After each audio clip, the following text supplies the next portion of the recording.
चलिए प्यारे बच्चों, कैसे हैं आप सभी लोग? मुझे विश्वास और आशा है कि आप सब लोग अच्छे हैं और आपकी पढ़ाई बहुत अच्छे से चल रही है। आज के इस वीडियो में हम लोग केमिस्ट्री चैप्टर 1 का सारा सॉल्यूशन क्वेश्चन आंसर देखने वाले हैं। तो बिना कुछ देरी किए हुए यदि आप इस चैनल पर नए हैं तो चैनल को जल्दी से सब्सक्राइब कर लीजिए, क्योंकि इस चैनल पर आपको एनसीईआरटी के सारे सब्जेक्ट के सारे सॉल्यूशन आपको देखने को मिल जाएंगे। और जल्दी ही जैसे ही इस चैनल पर 1000 सब्सक्राइबर आ जाएगा, फ्री ऑनलाइन क्लास आप सब लोगों के लिए मैं स्टार्ट करने वाला हूं बच्चों। तो ज़्यादा से ज़्यादा इस चैनल को शेयर कर दीजिए अपने दोस्तों में, जहाँ कहीं भी आप शेयर कर सकते हैं, इंस्टाग्राम, फेसबुक, व्हाट्सएप, हर जगह पर शेयर कर दीजिए। बिना किसी देरी के आइए हम लोग आज के इस चैप्टर को शुरू करते हैं। हमारे पास पहला क्वेश्चन है, नीचे दी गई अभिक्रिया के संबंध में कौन सा कथन असत्य है? यानी कि नीचे में जो अभिक्रिया दिखाया गया है बच्चों, 2PbO S plus C S arrow 2PdS plus CO2, तो इसके बारे में कहता है कि कौन सा कथन असत्य है। पहला ऑप्शन है सीसा अपचयित हो रहा है। दूसरा ऑप्शन है कार्बन डाइऑक्साइड उपचयित हो रहा है। और तीसरा ऑप्शन है कार्बन उपचयित हो रहा है। तो हमें बताना है बच्चों कि इसमें से कौन सा कथन जो है असत्य है। ठीक है, तो इसमें जो है पहला ए और बी, ये दोनों जो है असत्य है बच्चों। सीसा अपचयित हो रहा है, ये असत्य है। और कार्बन डाइऑक्साइड अपचयित है, ये भी एक असत्य बात है। ठीक है, तो इसका आंसर हो जाएगा आपका ऑप्शन नंबर 1। दूसरा क्वेश्चन है, फेरस ऑक्साइड से संबंधित है, ये देखेंगे हम लोग। Fe2O3 Fe2O3 plus 2Ai Ai2O3 plus 2Fe, कहता है कि ऊपर ये जो अभिक्रिया दिया गया है यह किस प्रकार की अभिक्रिया है बच्चों। तो ऑप्शन है हमारे पास संयोजन अभिक्रिया, द्विविस्थापन अभिक्रिया, तीसरा ऑप्शन है वियोजन अभिक्रिया, और ऑप्शन डी है विस्थापन अभिक्रिया। इसका सही आंसर होगा विस्थापन अभिक्रिया बच्चों।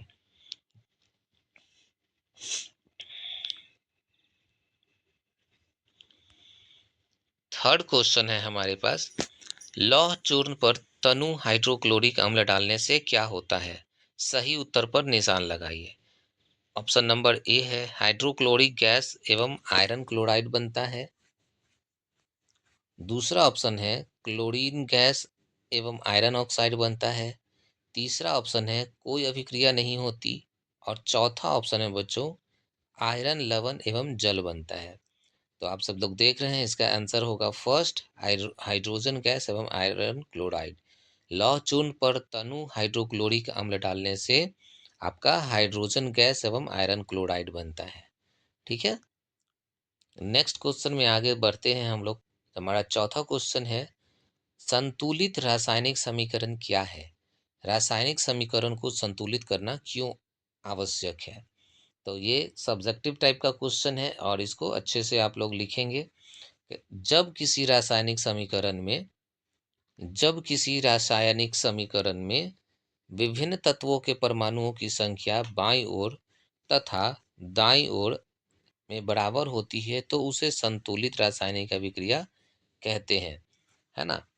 उसके बाद अभिकारकों में तत्वों के कुल परमाणुओं की संख्या बराबर उत्पादों में तत्वों के कुल परमाणुओं की संख्या होती है।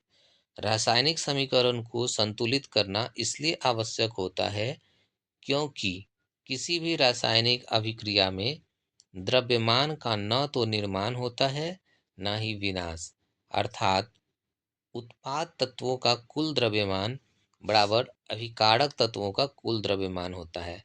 अतः रासायनिक समीकरण में द्रव्यमान के संरक्षण के नियम का पालन होता है।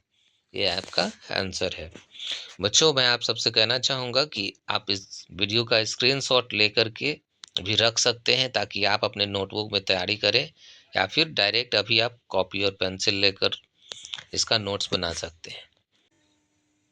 तो चलिए बच्चों, हम बढ़ते हैं आगे हमारे नेक्स्ट क्वेश्चन की तरफ। ये कहता है निम्नलिखित कथनों को रासायनिक समीकरण के रूप में परिवर्तित कर उन्हें संतुलित कीजिए। Question number A, nitrogen hydrogen gas से संयोग करके अमोनिया बनाता है। Question number B, hydrogen sulphide gas का वायु में दहन होने पर जल एवं सल्फर डाइऑक्साइड बनता है। Question number C, aluminium sulphate के साथ अभिक्रिया कर बोरियम क्लोराइड एल्युमिनियम क्लोराइड एवं बेरियम सल्फेट का अवक्षेप देता है। और क्वेश्चन नंबर 4 है, पोटेशियम धातु जल के साथ अभिक्रिया करके पोटेशियम ऑक्साइड एवं हाइड्रोजन गैस देती है। तो इन चारों का हम लोगों को बनाना है समीकरण। तो ये रहा हमारा आंसर। पहला का आंसर है 3H2। और जी का मतलब होता है, ये जो जी आप ब्रैकेट में देख रहे हैं, इस ये आप दे भी सकते हैं, नहीं भी दे सकते हैं। जी का मतलब होता है कि ये गैस बन रहा है, नाइट्रोजन जो कि आप जानते हैं कि गैस है, और ब्रैकेट के बाद 2NH3। दूसरा जो हमारा क्वेश्चन था बच्चों, दूसरा जो क्वेश्चन था कि हाइड्रोजन हाइड्रोजन सल्फाइड गैस का वायु में दहन होने पर जल एवं सल्फर डाइऑक्साइड बनता है। तो इसका रासायनिक समीकरण हो जाएगा 2H2S। हाइड्रोजन और सल्फर है, यहाँ पर ऑक्सीजन के साथ अभिक्रिया किया, आप देख रहे हैं, और तब ये बन गया 2H2O प्लस 2SO2। ठीक है। थर्ड जो हमारे पास क्वेश्चन है बच्चों, सी, ये कहता है एल्युमिनियम सल्फेट एल्युमिनियम सल्फेट के साथ अभिक्रिया कर बेरियम क्लोराइड एल्युमिनियम क्लोराइड एवं बेरियम सल्फेट का अवक्षेप देता है। तो इसका समीकरण हम लोग कैसे लिखेंगे? सी का समीकरण हम लोग इस तरह से लिखेंगे, 3BaCl2। ये ब्रैकेट वाला आप नहीं भी लिखेंगे तो काम चल जाएगा। फिर Al2SO4, और ब्रैकेट दे करके आप बनाएंगे 2AlC3 प्लस 3BaSO4। आगे बढ़ते हैं बच्चों, हमारे पास जो चौथा क्वेश्चन था वो था कि पोटेशियम धातु जल के साथ अभिक्रिया करके पोटेशियम हाइड्रोक्साइड एवं हाइड्रोजन गैस देती है। तो इसका रासायनिक समीकरण हम लोगों को लिखना है, डी का।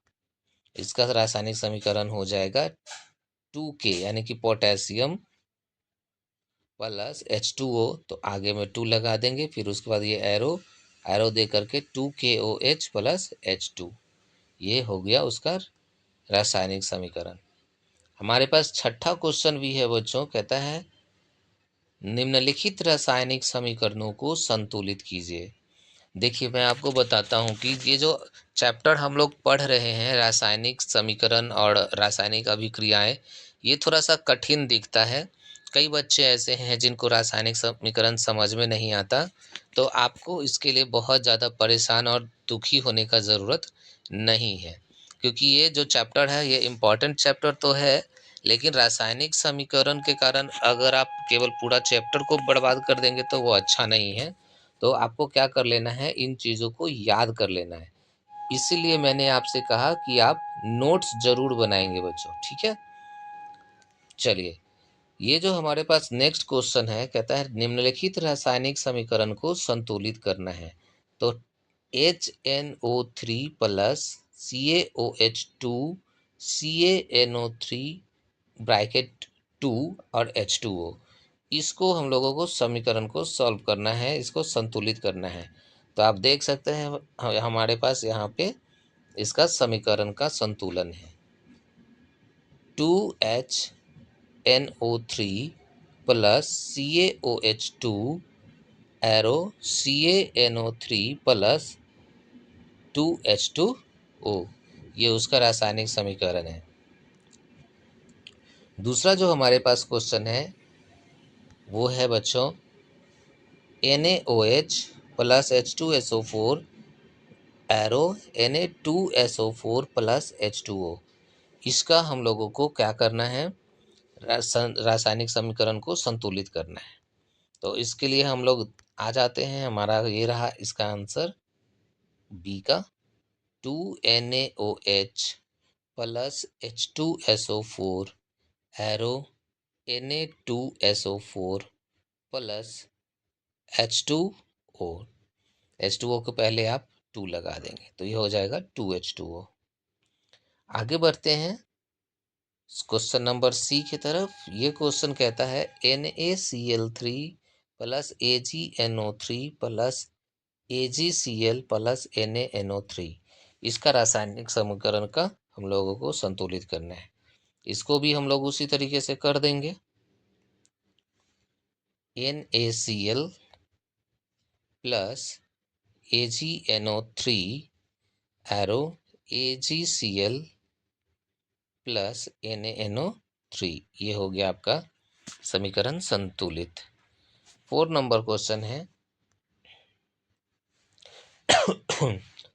4 नंबर क्वेश्चन है BaCl2 plus H2SO4 arrow BaSO4 plus HCl, इसको संतुलित करने के लिए हम लोग यहाँ पर देखते हैं आंसर में BaCl2 H2SO4 plus H2SO4 arrow BaSO4 plus 2HCl, ये आपका बच्चों रासायनिक समीकरण संतुलित हो गया चारों का। ये आपका आंसर है, ठीक है।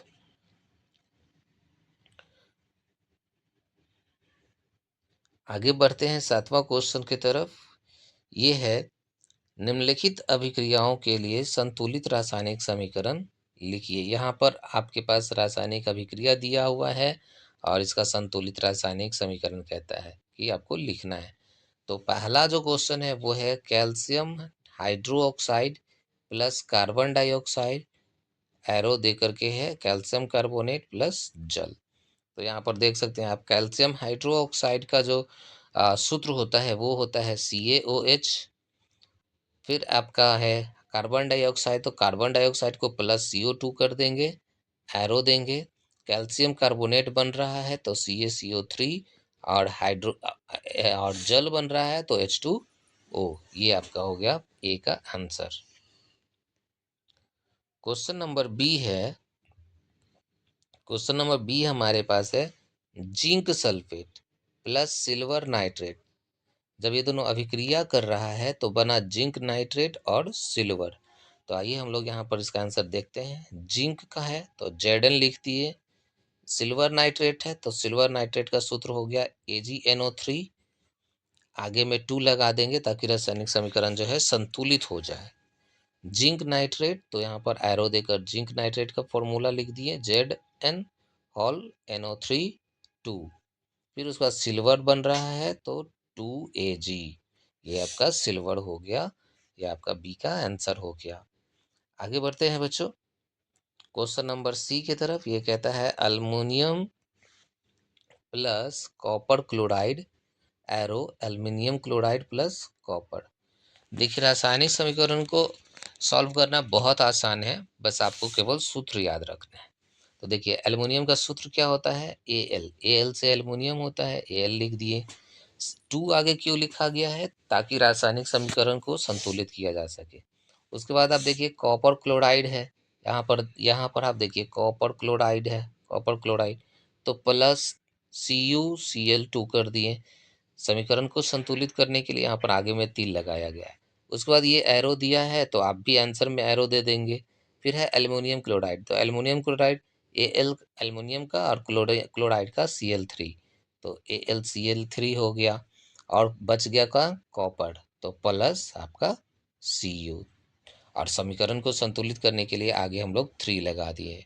ठीक है, चलिए आगे बढ़ते हैं क्वेश्चन नंबर डी की तरफ। ये कहता है barium chloride plus potassium sulphate, arrow दिया, बन जाएगा barium sulphate plus potassium chloride. तो इसके लिए अभी हम लोग देख लेते हैं कि क्या करना है। इसके लिए हम लोग देख लेते हैं, देखिए बेरियम क्लोराइड, तो बेरियम क्लोराइड आपका फॉर्मूला हो गया, बेरियम क्लोराइड का BaCl2 हो गया प्लस पोटेशियम सल्फेट, तो K2SO4 पोटेशियम सल्फेट का सूत्र हो गया। एरो है तो एरो दे दिए। बेरियम सल्फेट है तो BaSO4 हो गया बेरियम सल्फेट का सूत्र। और है हमारे पास पोटेशियम क्लोराइड, तो आप यहाँ पर पोटेशियम क्लोराइड का सूत्र 2KCl दे देते हैं। ये सभी समीकरण जो हो गए आपका संतुलित हो गया और इसका क्वेश्चन भी पूरा हो गया। बच्चों एक ही वीडियो में सारा क्वेश्चन को सॉल्व करना थोड़ा कठिन हो जाएगा, क्योंकि अगर एक ही वीडियो में सारे क्वेश्चन को मैं सॉल्व करूंगा तो वीडियो बहुत ज़्यादा लंबा हो जाएगा। ठीक है, तो एक एक करके मैं पार्ट बाय पार्ट आपके लिए सारे क्वेश्चन आंसर सॉल्व करके आपको दूंगा। तो चैनल को सब्सक्राइब कर लीजिए, वेट कीजिए, बहुत ही जल्दी इसका नेक्स्ट पार्ट भी आएगा और इसके आगे हम लोग नेक्स्ट पार्ट में देखेंगे सारा क्वेश्चन आंसर। ठीक है, थैंक यू।